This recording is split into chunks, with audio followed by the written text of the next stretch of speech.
नेपाल के प्रधानमंत्री केपी शर्मा ओली ने भारत पर एक ऐसी टिप्पणी की है जिसके बाद दोनों देशों का तनाव एक ऐसी स्थिति पर पहुंच सकता है जिसके बारे में शायद ही कभी कल्पना की गई होगी। चीन के करीबी ओली ने भारत को एक ऐसा वायरस करार दे डाला है जो इटली और चीन के वायरस से भी ज्यादा खतरनाक है। उनका ये बयान तब आया है जब नेपाल ने अपने देश का नया नक्शा जारी किया है। इस नक्शे में नेपाल ने उन हिस्सों पर अपना हक जताया है जो भारत की सीमा में आते हैं। किडनी ट्रांसप्लांट के बाद कामकाज पर वापस लौटे केपी ओली ने नेपाल की संसद में एक चौंकाने वाला बयान दिया है। उन्होंने कहा कि देश में बढ़ते कोरोना वायरस केसेस के लिए भारत जिम्मेदार है। उन्होंने कहा जो लोग गैरकानूनी तरीके से भारत से नेपाल आ रहे हैं वो देश में वायरस को काफी तेजी से फैला रहे हैं। ओली ने कहा कि भारतीय वायरस अब चीनी और इटालियन वायरस से ज्यादा जानलेवा लगने लगा है। बहुत से लोग संक्रमित हो रहे हैं। ओली के इस बयान के बाद भारत में हंगामा हो गया। ओली ने अपने इसी भाषण में भारत को धमकी भी दी। भारत के नजरिए से अति अहम लिपु लेक सड़क का उद्घाटन होने के बाद से ही बॉर्डर इलाकों में नेपाल ने अपनी सक्रियता बढ़ा दी।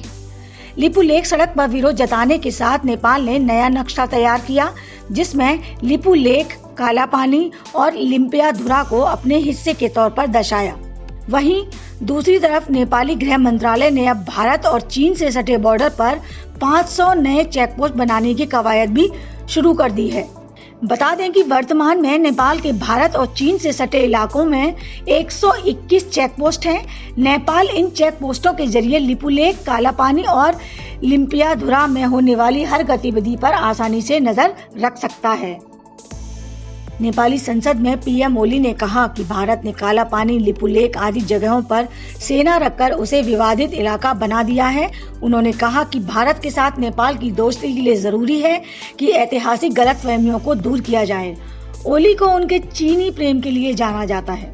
पीएम बनने के बाद ओली ने कहा था कि वो चीन के साथ संबंधों को और मजबूत और गहरा करना चाहते हैं और इन रिश्तों को और गहरा करने के लिए नए मौकों को तलाशेंगे।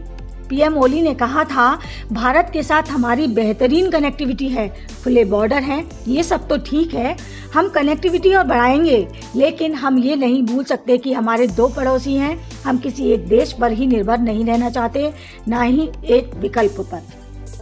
इस सीमा विवाद को लेकर भारत और नेपाल के बीच कई बार बातचीत हो चुकी है।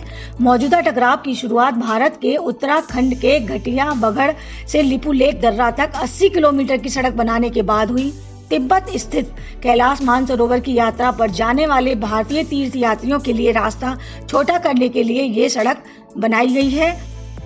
चीन की सीमा से नजदीक के कारण इसका रणनीतिक महत्व भी है। नेपाल ने पिछले हफ्ते उत्तराखंड के धारचूला को लिपु लेक पास से जोड़ने वाली सड़क के उद्घाटन पर विरोध जताया था।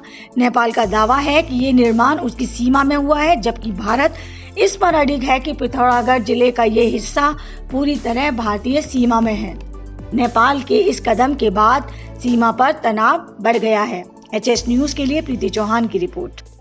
देश और दुनिया से जुड़ी सभी प्रमुख खबरों के लिए हमारे चैनल को सब्सक्राइब करें और लेटेस्ट वीडियो पाने के लिए बेल आइकन को जरूर दबाएं। साथ ही हमारे वीडियो को लाइक और शेयर करना ना भूलें।